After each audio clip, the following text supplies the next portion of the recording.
Sebuah video memperlihatkan tim seseorang caleg menarik bantuan dari masjid berupa 30 karung semen. Dua orang diduga tim ses caleg mengangkut semen menuju mobil pick-up disaksikan oleh warga. Namun setelah mengangkut sekitar 3 karung semen, dua orang tersebut pergi meninggalkan lokasi. Penarikan bantuan semen dari masjid ini terjadi di Dusun Selebung 1, Desa Selebung, Kabupaten Lombok Tengah. Menurut kadus setempat, peristiwa tersebut terjadi lantaran caleg yang bersangkutan tidak memperoleh suara saat pemilihan umum di TPS dusun tersebut. Bantuan semen yang diberikan untuk pembangunan masjid ditarik kembali. Ngambil semen, dan semen yang mau diambil sudah kita siapkan. Memang kita sudah wanti-wanti karena si calon memang karakternya begitu. Kita sudah wanti-wanti, semennya sudah ada. Tapi karena mungkin si tim CS-nya agak malu, akhirnya tidak diambil semua. Diambil hanya 3 sak saja. Tapi kita akan sisakan untuk harus diambil ini. Harus dialihkan ya. Harus dikembalikan. Caleg bersangkutan baik Sri Ratna membantah dugaan penarikan bantuan tersebut. Ratna menyebutkan bantuan tersebut sebelumnya diberikan untuk warga bukan untuk masjid. Penarikan bantuan 30 sak semen juga berdasarkan kesepakatan dengan Ketua Panitia Pembangunan dan Kadus di Desa Selebung dengan komitmen memberikan sedikitnya 5 suara. Namun hingga akhir pemilihan, tidak ada suara yang diperolehnya dari dusun tersebut. Siapa? Belum tentu nanti. Kita klarifikasi lagi, koordinasi lagi sama beliau. Kan yang nyumbang itu untuk beramal itu kan mereka. Pas jemaah di sana yang beramal. Kalau caleg itu kan nyumbang ke mereka, bukan nyumbang ke masjidnya. Caleg itu nyumbang ke masyarakatnya untuk bagaimana menghadiahkan. Menghadiahkan suara mana-mana sebiji, kayak 2 biji, itu aja.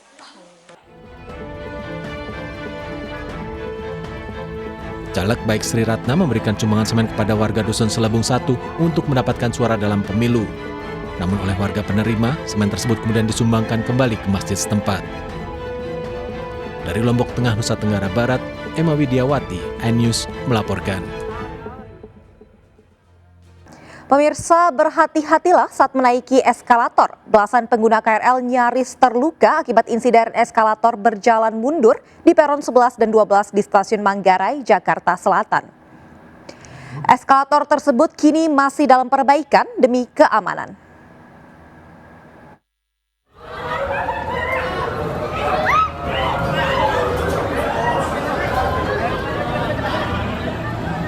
Video amatir ini merekam dan detik sebuah eskalator di Stasiun Manggarai, Jakarta Selatan mendadak berjalan mundur.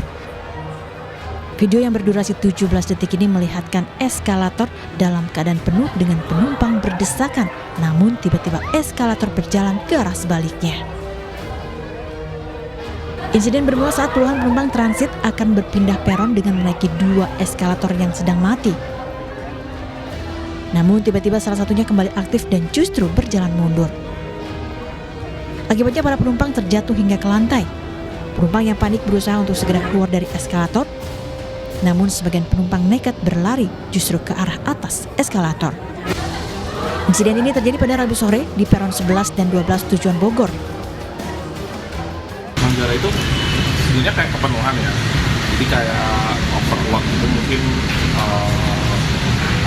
tangga berjalannya itu, jadi menurut saya sih enaknya lebih ditingkatkan lagi sih ininya pelayanan atau keselamatan para pengguna KRL-nya sih. Kejadian ini di eskalator 11-12 menuju peron Bogor. Jadi peron eskalator ini memang digunakan untuk naik. Kedua eskalator ini untuk naik. Tiba-tiba dalam operasionalnya di eskalator 10 itu menjadi turun. Hingga Kamis sore eskalator tersebut masih ditutup guna menghindari korban. Para pengguna KRL berharap pihak KAI segera memperbaiki eskalator agar insiden tersebut tidak terulang lagi. Tim Liputan iNews melaporkan. Ratusan rumah dan juga bangunan hancur akibat diterjang angin tornado di Kecamatan Rancaikek, Kabupaten Bandung, Jawa Barat. 2 orang dilaporkan luka terkena hantaman material yang berterbangan sehingga harus dirawat di rumah sakit.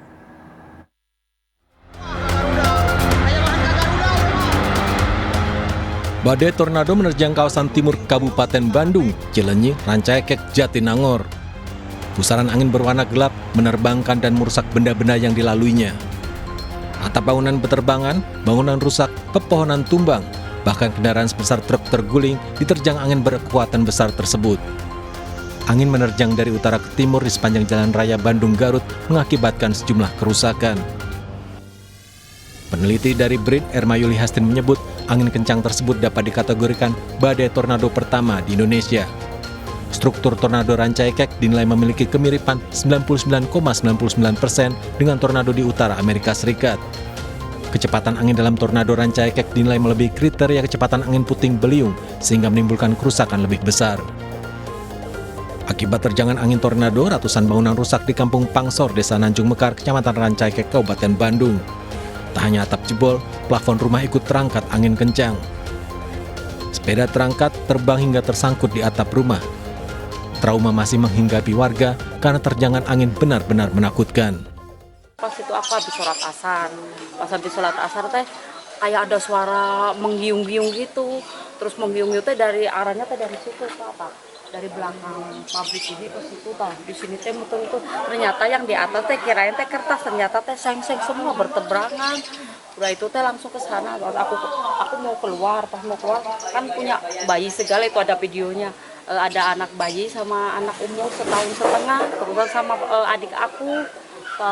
Nyumputnya di belakang kasur, alhamdulillah wes selamat, kalau enggak emang nggak tahu. Terus itu yang dari pabrik roti kayu itu kan itu untung nggak kena kita, ada kehalang sama lemari, jadi nunsutnya di lemari. Data sementara menyebutkan 392 rumah rusak di Kecamatan Rancaikek. Kerusakan terbanyak terjadi di RT 04 RW 04 Kampung Pangsor, sedikitnya 60 rumah rusak berat. Kerusakan meliputi genteng hancur, atap jebol, hingga plafon rumah yang ikut terangkat. Jenis kerusakan semuanya hampir 80%, Pak. Kebanyakan kena imbas dari PT itu, sengnya jatuh di pas rumah warga. Apa yang rusak itu kebanyakannya? Apanya sih? Atapnya. Apa sudah ada komunikasi dengan BPBD? Alhamdulillah semalam juga BPBD sudah mengontrol dari perwakilan desa sama BPBD. Barusan juga sudah ada. Akibat bencana angin tornado, 2 orang warga Kampung Pangsor luka terkena hantaman material bangunan. Korban dilarikan ke Rumah Sakit AMC Cileunyi. Warga berharap bantuan dari pemerintah setempat karena warga belum bisa memenuhi kebutuhan makanan sehari-hari. Dari Kabupaten Bandung, Jawa Barat, Mujib Prayitno melaporkan. Pemirsa, ratusan warga antre di bawah cuaca panas terik demi mendapatkan beras dengan harga murah di Matraman, Jakarta Timur. Ribuan kilogram beras ludes dalam waktu 1 jam, namun warga kecewa lantaran dijanjikan beras premium namun hanya diberi beras biasa.